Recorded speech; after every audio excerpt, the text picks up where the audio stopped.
কেউ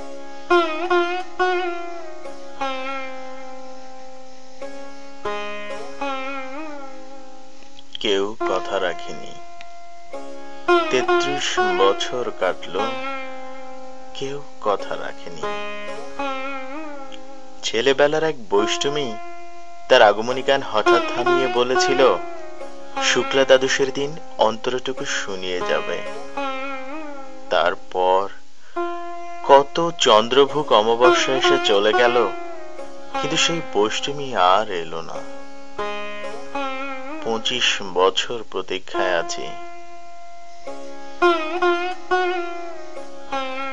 মামা বাড়ির মাঝে নাদের আলী বলেছিল, বড় হও দাদা ঠাকুর, তোমাকে আমি ৩ প্রহরের বিল দেখাতে নিয়ে যাব।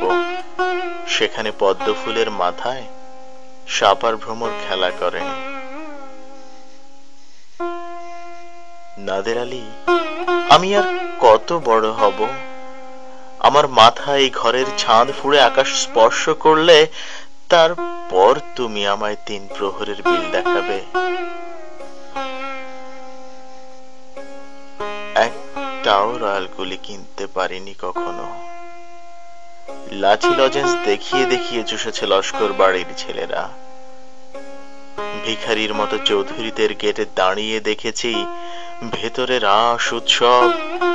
অবিরল রঙের ধারার মধ্যে সুবর্ণ কঙ্কন পরা ফর্সা রমণীরা কত রকম আমোদেই হেসেছে। আমার দিকে তারা ফিরেও চায়নি। বাবা আমার কাঁধ ছুঁয়ে বলেছিলেন, দেখিস একদিন আমরাও। বাবা এখন অন্ধ। আমাদের দেখা হয়নি কিছুই।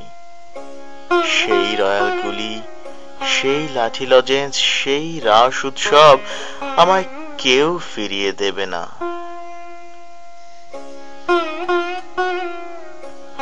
বুকের মধ্যে সুগন্ধি রুমাল রেখে বরুণা বলেছিল, যেদিন আমায় সত্যিকারের ভালোবাসবে সেদিন আমার বুকেও এইরকম আতরের গন্ধ হবে।